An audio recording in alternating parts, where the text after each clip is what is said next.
over to you, Dan. Thanks, Allison. And hi, everyone. I'm really excited to talk to you today. For this session, we're going to be covering a few items, but they all revolve around one thing specifically, and that's Lightning. Salesforce is really putting a lot of pressure on folks to get them into Lightning. They've said that no new features will be coming to Classic. In the Winter 20 release, actually, Lightning will be force-enabled in all orgs and cannot be disabled. So some of you may have already started seeing the countdown timer in your orgs. It's very important to have Lightning optimized for your business before your users have access to it. A sudden and unexpected switch to Lightning could easily cause a disruption for daily workflow within the organization. So I think everyone realizes that Salesforce will have us all in Lightning one way or another. There are many, many great features in Lightning Experience that the transition only gets harder the longer that you wait. So let's go ahead and talk about some of the concerns that folks generally have. So some organizations aren't sure how to make the transition without causing internal chaos. Change is really hard for users, and right now people are comfortable. So in some cases, they've seen the same pages for several years, and well, if it ain't broke, don't fix it, right? So aside from the technical portion of a Lightning transition, we have to really help users see the benefits. Otherwise, adoption is going to be very difficult. Another challenge is that some organizations saw references to Lightning and then they just went into setup and they just flipped the switch. The problem with that is that Lightning in its default state can give a really poor first impression. So you may have users that saw the default configuration and they have now become anti-Lightning. They may have even told other users internally that Lightning is terrible, and that's another really rough place to start adoption. You're basically starting just looking at uphill. And the fact is that Lightning is very customizable. It doesn't start out in the best form, and so because it's so customizable, simply flipping the switch to enable Lightning without that configuration is kind of like buying a new mobile phone. Right out of the box, it can still function as a phone, but if you never add anyone's phone number to it, you never download any of the apps that you want, you never set any wallpaper, well, it's probably frustrating to use and everything takes longer than it should. So that customization, that upfront configuration is important. Another challenge is that without someone who has learned to configure Lightning Experience, it can be extremely intimidating. Additionally, some folks are concerned that Lightning will break existing customizations. So fortunately, Salesforce is pretty solid at ensuring compatibility most of the time, but there are a few considerations that we'll need to address here in just a few minutes. So to summarize, the common concerns that we hear, those concerns are generally related to one of two things. Number one, is this going to break everything that we have? To which the answer is no. And number two, why should we even bother with this? So let's go ahead and review some of the benefits of Lightning Experience.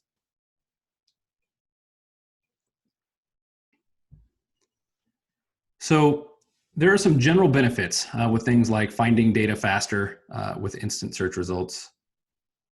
There's entering data more easily with drop-down style lookup fields, and even increased data accuracy with built-in Google Maps autocomplete integration. We also have some other items like Lightning homepages, right? In Classic, homepages weren't used very often. Everyone would kind of land there and then they'd immediately click off somewhere else. It may have had some good information on it and it had a lot of potential, but because of its limitations, it wasn't very easy to always get exactly what you needed. In Lightning, that's really changed. It's much more dynamic, much more customizable. So next, we have Lightning pages, very similar in levels of customization. So Lightning pages offer huge benefits over the page layouts that folks are used to. You can create tabbed sections, dynamic condition-based components where maybe you have a section that only appears if the client, if that account is an active customer. The highlight panel, which is also customizable. And probably the best of all, you don't have to scroll and scroll and scroll and scroll past chatter conversations just to get down to the information you need. So things like side-by-side layouts here, you can see the activity and chatter tabs on the side there. Different display density to have fields take less space on a page. those types of items mean way more information without scrolling. It's easier to find and less navigating to other pages because you can see more things from a single page. We also have Kanban list views. Users can now use list views as Kanban boards, making it much easier to view all opportunities by stage or cases by status. You can drag and drop between them and easily display charts just like in reports. So there's a lot of great functionality that comes along with this. And I'm sure right now most of you are picturing sort of the project management aspects of the day-to-day within your organization and just how easy it would be to be able to visualize data like this as well as manage and update that data.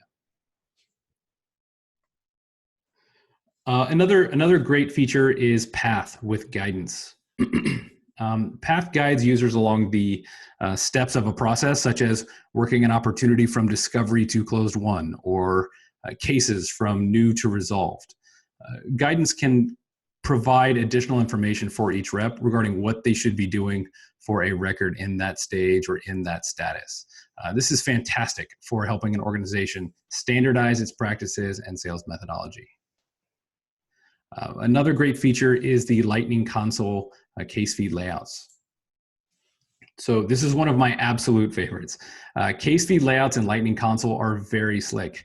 Imagine a support team member being able to view all details of a case, emails, chatter posts, account information, contact details, everything all on a single page. This is a huge benefit for rep productivity. It means less clicking, less searching, less browser tabs open with virtual tabs built right in. You can see the virtual tabs and subtabs there at the top. This provides a lot of flexibility, and it allows these subtabs to open on additional records without the rep having to open 1,000 browser tabs. So a lot of great features built into this. Another Lightning exclusive feature is the real-time communication with Chatter. So Chatter in Lightning displays in real time. So if you send a Chatter message to someone and they reply right away, that response will automatically load on your page without refreshing. So it's much closer to chat than posts now. This is great for teams that are really trying to stay connected. And finally, we have another level of customization through Lightning components. Lightning components are amazing. They are essentially code-driven elements that can be used to display information from Salesforce for other systems, entering data, mapping, much more. So you have all kinds of custom things built in, and many third-party apps often offer Lightning components as part of their package. So I mean, it adds a new level of customization to provide access to data and to different tools for your users. And you can do that dynamically. And right there, it's built into the foundation of Lightning. So to summarize all of the benefits that we just discussed, there are obviously a lot of benefits in Lightning, but really the biggest reason to transition to Lightning is that it's the future of the entire Salesforce platform and ecosystem. And we've all worked for a company that has that 15-year-old server sitting under a desk, under Susan's desk over in account management. And it's completely outdated, but the company relies on it so heavily and they're too scared to replace it because no one knows how it works. So keeping up with technology can be intimidating, but it's definitely worth it. There are a lot of benefits that come along with this, and we want to make sure that we can take advantage of a lot of the things that Salesforce is releasing. Now, let's go ahead and talk about some considerations for a transition to Lightning experience. The first would be third-party applications. So you have things like DocuSign or Conga. If you have those packages, those managed packages in your org, and they're out of date, right? If you have a package that was installed 4 years ago and it was never updated, it may need to be upgraded to a more recent version that is Lightning ready. There is actually a section on the App Exchange where you can see if an app is Lightning ready or not. So I would encourage you to check the apps that you have through setup and just verify the versions and see if they're Lightning ready. You want to make sure that all the nice enhancements that they have added over the years are going to be included, because that includes support for Lightning as well. There are also custom Visualforce pages. So Visualforce pages will need to be checked just to confirm there are no issues. They generally don't have any issues, and you may have, if you don't upgrade these pages. You may have some sections that look like they're Salesforce Classic built in, even though you're in Lightning. These pages can even be tweaked pretty easily most times, just to appear like they're in Lightning. So this isn't too major, but it is something that should be reviewed before Lightning transition. And then finally, we have custom JavaScript buttons. I think most people have sort of heard about this. And so any custom JavaScript buttons created for your Classic environment will not be compatible with Lightning Experience. So Salesforce has decided to eliminate support for JavaScript buttons due to security concerns, but they have provided several different solutions for recreating that same functionality if needed. So there are a couple other minor considerations. Things like Lightning doesn't support Internet Explorer 11, which no one should be using anyways. But we haven't really come across any issues related to JavaScript buttons, Visualforce, or third-party applications that couldn't be solved. So let's go ahead and review what a Lightning transition should look like next. So at Touchpoint, we generally spend an hour or two with you to find out how your organization uses Salesforce. There will be some questions related to optimal page layout and how should things be structured to make sure that it's optimized for your teams. Then we generally create a sandbox and we prepare the configurations and those changes there. This is actually a great opportunity to help do a bit of cleanup as part of the transition to Lightning. Things like hiding unused apps and tabs and removing fields from the layout that are no longer used. We'll also want to evaluate those JavaScript buttons just to see if they're even used anymore. There's no need to spend time converting them into something Lightning compatible if they haven't been used in several years. Same thing goes for Visualforce pages and third-party apps. Right? If they're not being used anymore, they're not needed, then we can uninstall them, remove them from the system, or even just ignore them if there's just no reason to spend time upgrading those for Lightning compatibility.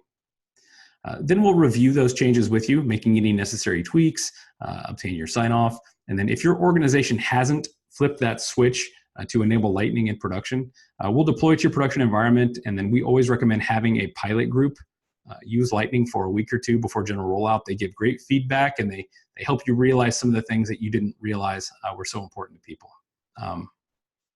If you have already flipped the switch and you do have some users in Lightning and some users in Classic, a pilot is much more difficult because any changes that we're making could also affect those Classic users. So it might make more sense for you to go ahead and train your team, all of your teams, and then we will provide you with some support on training topics and best practices that you can share with them. So ensuring that everything is configured appropriately is important. And as mentioned earlier, it can be pretty intimidating if you are not familiar with Salesforce configuration. So finally, let's talk about how you can move forward. So there's basically three options here. Option number one would be to jump on Trailhead and complete the Lightning Experience modules for Salesforce Administrator training. There's a trail that takes about 8 hours or so to complete that'll get you started. Option number two would be to work with a Salesforce partner like Touchpoint Solutions. We have technical experts on staff who can take care of that configuration while working with you to help you convey the right messaging to your teams.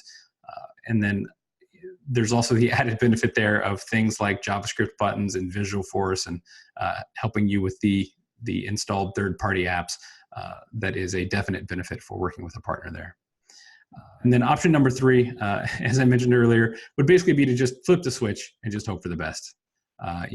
Fingers crossed.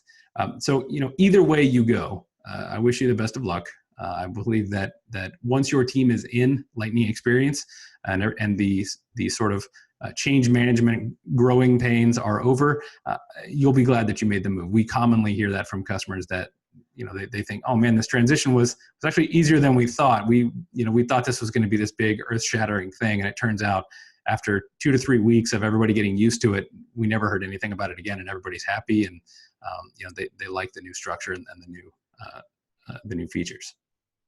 So that wraps up my comments. Allison, do we have any questions? Yeah, Dan, we actually do. So question number one we received, I know JavaScript buttons don't work in Lightning. So how do we get the same functionality? Good question. There's actually several solutions there. So there's something called Lightning Actions that Salesforce has created that allows you to do things like create a new record, and you can even predefine some of the values in there. So a lot of folks that were creating JavaScript buttons, myself, I am guilty of this as well. In the classic environment, we would use JavaScript buttons to use what were called URL hacks. To you click a button and it loads the create page, but it populates a whole bunch of information in some of those fields. And so that's built into Lightning Actions now. It could do that for you automatically. You can also use automation like flows, where you are launching a flow to do things on a button click, or even Apex if needed. So there's always a solution to provide that same functionality now. So it may require code, it may not, but either way, it definitely can still happen. Great. All right. Question number 2 in the queue. How long does a transition usually take? That one's a little harder to answer. Every organization is so unique. I would say that generally the discovery and configuration part, that can be handled in 2 to 3 weeks. But if your org has a lot of JavaScript buttons and customization that needs to be reviewed, or packages that need to be installed, that can take a little bit longer. Yeah, that's a good question. Yeah. All right. We have a question number 3, Dan. This is one we hear often. We already turned on Salesforce Lightning and have some people who don't like it. Any advice for getting them to give it a second chance? That's a very common question that we get. That lightning toggle is just so enticing, where you just go in and you flip it, and your users can click it, and they get in there and they start using it, and they realize they just really don't like it, and that's just because it's in its default form, like I said. So I would strongly suggest showing them some of the features in Lightning that can really make their lives easier, right? Things like favorites, or Kanban list views, or Lightning Console. Those are huge wins for users who spend all day in the system. Definitely. Perfect. All right. Last question. Will my app from the App Exchange have any issues? Oh, that's another good question. So, earlier I referred to third-party apps. It's up to the software vendor to update their app for Lightning. And honestly, most have.